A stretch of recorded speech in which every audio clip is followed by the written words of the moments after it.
Good afternoon. My name is Maureen Strickland, and I'm the Social Enterprise Development Specialist for the Social Enterprise and Entrepreneurship One Social Enterprise Partnership here in Northern Ontario. This webinar is Social Enterprise Startup, It's a Go, Now What? And this follows on from the previous webinar on making a go or no-go decision to proceed with finishing a feasibility study and moving on to business planning. So, as we do with all the webinars, I just give you a brief overview of the Northern Region Partnership. This partnership is led by Nordic Institute, which is a community economic development research institute based out of Algoma University and also affiliated with the Community Economic and Social Development Program. We are guided by representatives from the One Network. The Small Business Enterprise Center representative comes from the Timmins area, the Timmins EDC. The Regional Innovation Center member is Northwest Innovation Center out of Thunder Bay.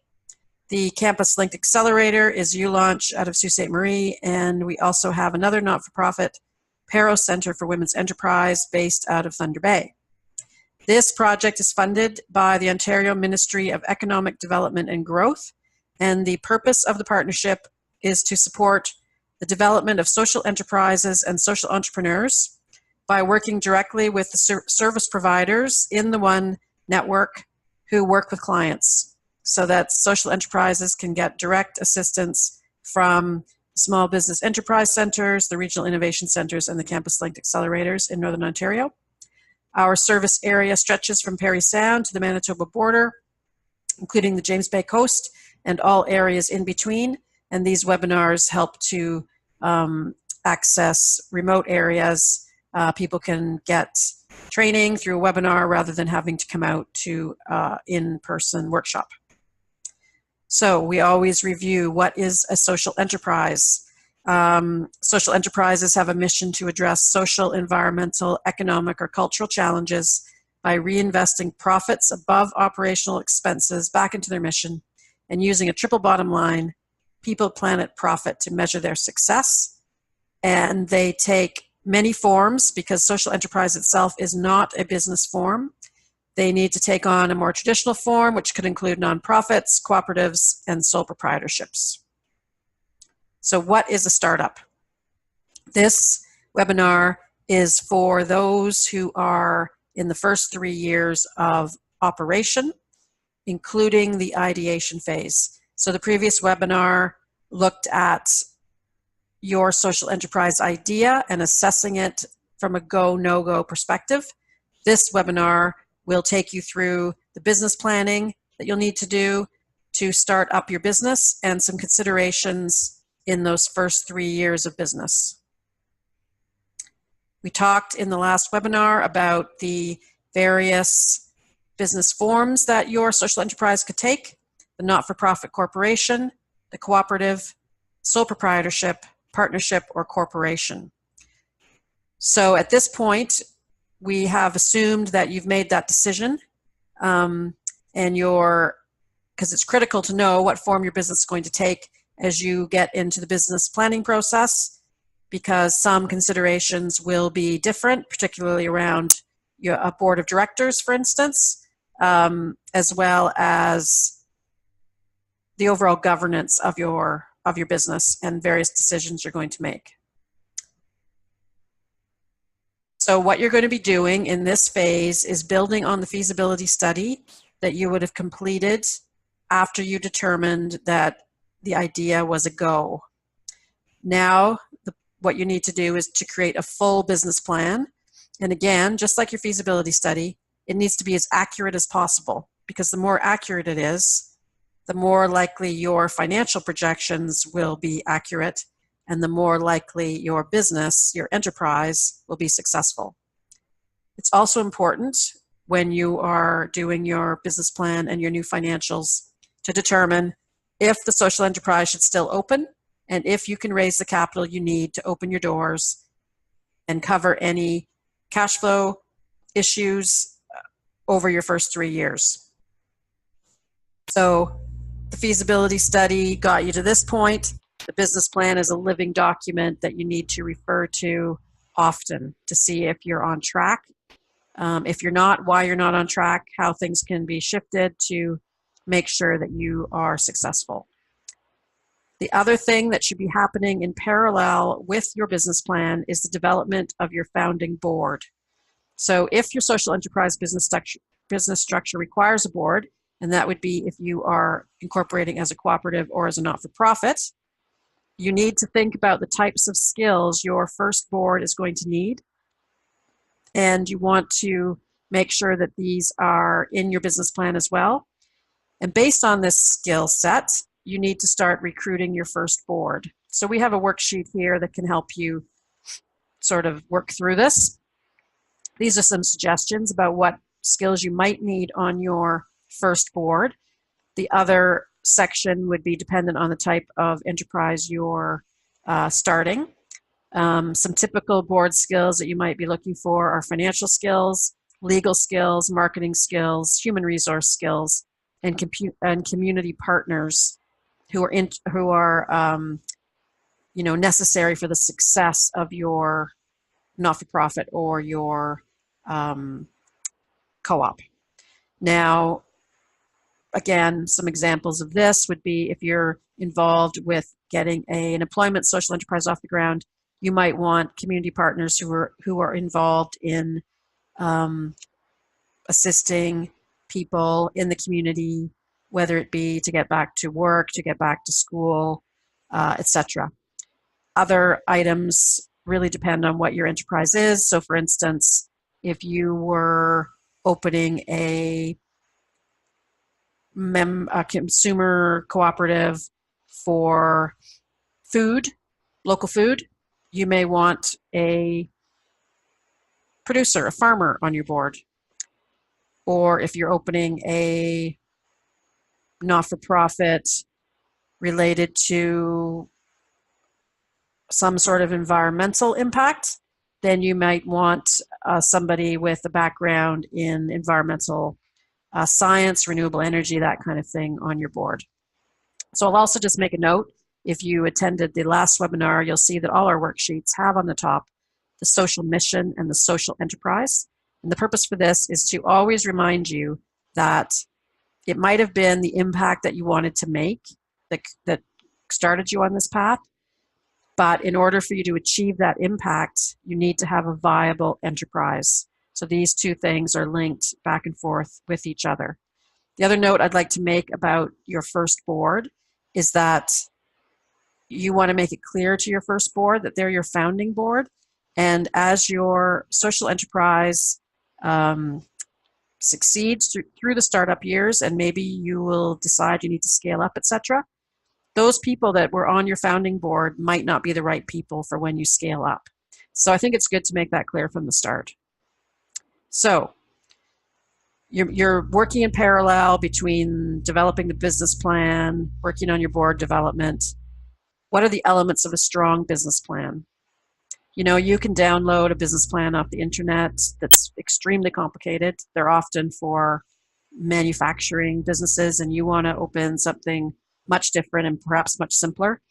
It's always good to go with the basic elements of a strong business plan, and we'll go over those. Also, your business plan needs to be clear and concise, needs to be accurate and honest, and that means that you do the research to come up with the most accurate information that you can when you're assessing the market, when you're looking at your potential customers, when you're estimating sales, when you're figuring out your ongoing expenses as well as your variable expenses. And you need to remember that this business plan and the cash flow that comes out of it, the 3-year cash flow projections, they're the blueprint for your startup. And they are living documents. So you're going to use it as a benchmark. You're going to revisit the business plan often, as well as the cash flow, to see where you are, and then make adjustments accordingly. So it's not something you write and stick on a shelf. It is a very, very useful tool for you to monitor your business through the startup phase. And if it was done with as much accuracy as possible, it would be a very, very accurate benchmark to use. So what are the main elements of a business plan? Now, a lot of social entrepreneurs driven by their passion for the impact they want to make. But you also need to put your business hat on when you are trying to working towards having a successful startup. And one of the things that is simple to do and will have a lot of impact for you going forward is when you're writing your business plan to follow the traditional structure of a business plan. If you do this, you'll have a business plan that you can take to potential funders, potential banks, your local community futures development corporation, startup company, etc. And they will all see that plan, know that you've done your homework, you followed a traditional format, everybody can understand it. So the traditional format has a cover page, simply the date it was written, the name of your business, your information, table of contents. The executive summary should be no more than 2 pages, and what it will cover is what your business does, who are your customers, and a little bit about your background, why you can make this successful, and your 3-year projections. Then you're going to kind of summarize the overall goals and objectives of your business, talk about the management plan. You're then going to discuss your marketing strategy, which is based on your market research, your customer profiling, and your competition analysis, as well as your pricing. Then you're going to have your financial projections, your 3 years of cash flow, the list of advisors that you have worked with, showing that you have some support as you get your startup off the ground, an assessment of the risks involved and how you would mitigate them in this startup, and then the appendix that you might want to add. That could be resumes, it could be pictures of your marketing material, quotes on equipment you may need, that type of thing. So follow a very traditional structure of the business plan. You'll be happy that you did, because then you can take it around to people who you might need support from. So here is a business plan worksheet. Again, you can jot down key points in these various sections. I will add that all of our worksheets are available to download off our webpage. Next thing you're going to do is calculate your startup costs and your 3-year cash flow projections. Cash flow is the reality of your social enterprise.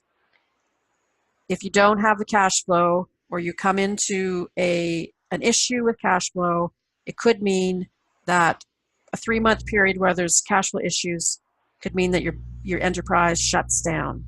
So it's really important to do this cash flow work and calculate your startup costs, because then you can identify where there might be some cash flow issues, and you can determine if there's capitalization that's required, including working capital, to open your doors and get you through those first 3 years of business. We did go over cash flow forecasting in the prior webinar on the go and no-go decision making. Other things you need to think about in this as you're starting to open your doors, getting ready, you need to set up a business bank account, and you need to set up bookkeeping. If you don't have bookkeeping skills yourself, you need to find yourself a bookkeeper, even if, at the beginning, not much is going on. Well, maybe they can do all your books for you in a few hours every month, every few months. But it's important to set up proper books right away, because you want that information to be accurate so that you monitor your cash flow and it's accurate. And the other thing is, it's very good to have some cash reserves to cover some problems if they arise during those first 3 years, because if you're doing well, but then something unplanned happens, you want to have the ability to fix a problem, whether that be cash reserves or some kind of credit. So you need to start thinking about that aspect of your startup. The other thing that's very key is to really give a lot of thought into your staffing requirements. Staffing can bring your enterprise down. It could suck energy out of your enterprise if you're understaffed, or if you don't have the right people in the positions that are required. We do have a worksheet to help break this down, but I'll just go through these points first. Maybe you're a sole proprietor and you can do everything for your business right away, and that's great. But if you can't, you need to figure out what skills are needed. You also need to figure out the best way to hire them, depending on what they are doing for you. Maybe they're short-term contracts, or maybe they're full-time staff on a payroll. If you get into payroll, then you're getting into another level of complexity in terms of having to pay the mandatory employment contributions to the government, etc. Definitely, while you are assessing this, it's good to talk to some people in your field who perhaps could help you with analyzing what staff you might need, skills that you're looking for, red flags to watch in a job interview, that type of thing. And you also need to monitor the cost of your staff. Often, enterprises hire too many staff, and that destroys their cash flow. So this is something that if you have staff, you need to keep a close eye on it. The cost of it, how the staff are doing. There's problems with the staff, because doing that could save you a lot of problems down the road. So don't just hire people and forget about it. You want to monitor that. You want to monitor them, and you want to monitor how it's affecting your cash flow situation. So here's a worksheet on kind of a way to think through some of these things. The first thing you're going to do is note what key skills are required for your success at startups. That's 0 to 3 years. Which of these skills do you possess and have the time to do? And that will mean there perhaps are some skills that you don't have, or there are skills you have, but they're not a priority and you need somebody else with those skills to do those things. Then you're going to go to this chart. You're going to list the skills, estimate time required, depending on your business. It could be time per week, time per month, etc. Then a decision, are you going to outsource this? Maybe they're on a contract. Maybe you hire an outside bookkeeper. Are you going to hire them as full-time or part-time staff? Maybe you need some delivery work done. Are you going to outsource it, or are you going to have a full-time delivery driver? And then you're going to estimate the cost. And then all of this information is going to go into your cash flow projections. The other thing that's really important, in order to get the right person for the job, you need to spend some time building proper job description. So you need to think through what exactly is this position, what skills do this person need, and what experience do they need. And use that as your template for interviewing and hiring the person. You can also go back to that if the person is underperforming and you have some reference around what they may have told you in an interview and what is actually happening. So it's really important, rather than just have casual conversations with people and hire them, you're going to save yourself time if you spend the time to do a proper hiring process. And also, if you're maybe on the fence about somebody, perhaps you hire them on a short-term contract, get a sense of them before you commit to something more permanent. So yes, staffing is a key area that you need to monitor. Be very conscious about what you're doing. Other operational considerations, we did go through these in the Go No Go webinar. They are going to depend on your social enterprise, but just as a reminder, you need to look at your production process, product requirements, equipment, etc., suppliers of any material you need to produce your good or service, how much it's going to cost to distribute your good or service, particularly of note here in Northern Ontario, where we're quite far away from each other, and any government regulations to make sure you are compliant, or if you need an investment in something to make sure you're compliant, that is factored into your startup costs. So how do you start up strong with your social enterprise? You start with as little investment as possible, ideally, because then if there is a problem, you haven't lost as much. You start with an accurate and honest business plan, cash flow projections. I can't emphasize this enough. You need to do your research. If you need help with the business plan and cash flow projections, go to your local small business enterprise center. They're located throughout Northern Ontario. in Kenora, Thunder Bay, Sault Ste. Marie, Timmins, Sudbury, New Liskeard, and North Bay Parry Sound. They have business development officers who can help you with the creation of your business plan and your cash flow projections.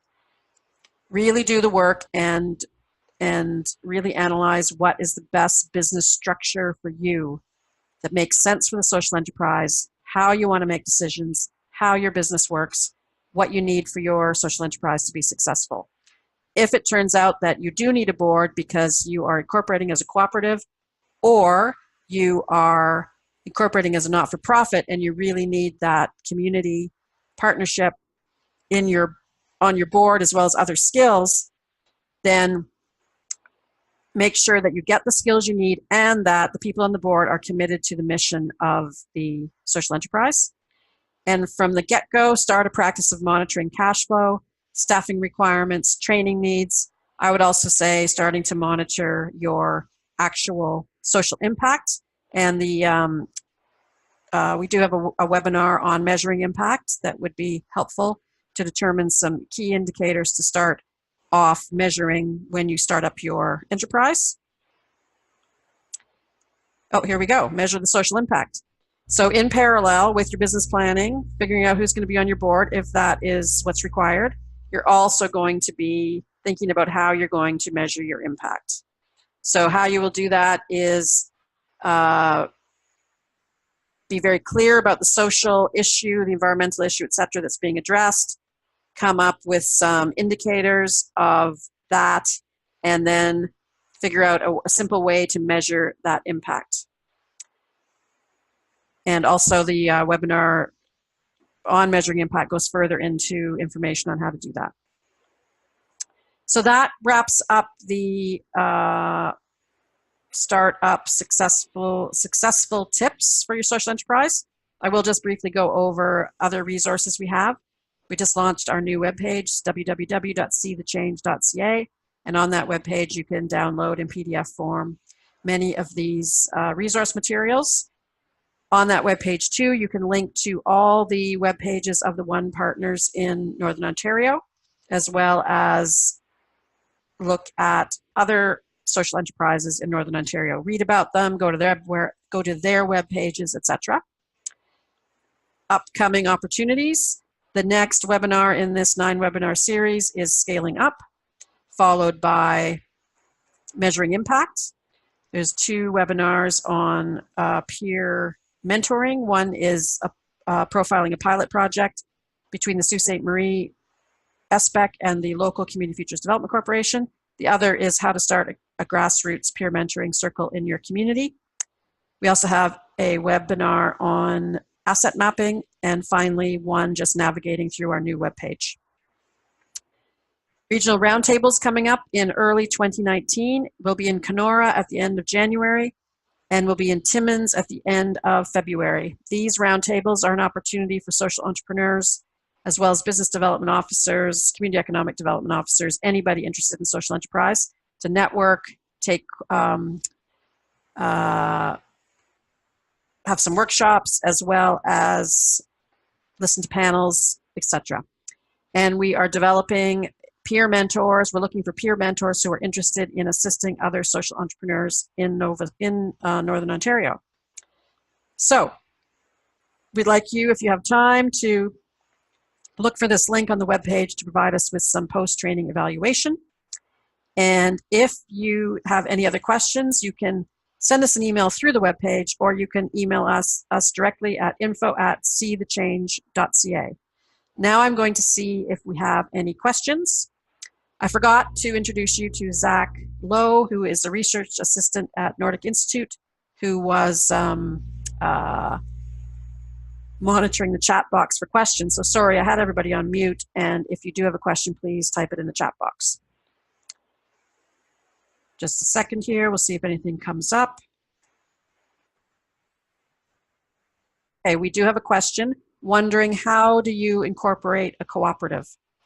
To incorporate a cooperative, as of October 29th, 2018, you can go to the Service Ontario webpage and incorporate it the way you would other forms of business in Ontario.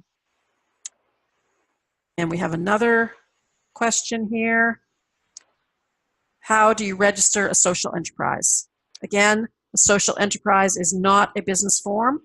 You would need to choose the business form that suits your enterprise, be it a sole proprietorship, a partnership, a cooperative, a not-for-profit, a corporation, and then you would register or incorporate that as needed. Just see if there's any other questions. And there don't appear to be, so I shall say goodbye and certainly check out our other webinars for more information on making your social enterprises a success. Thank you very much.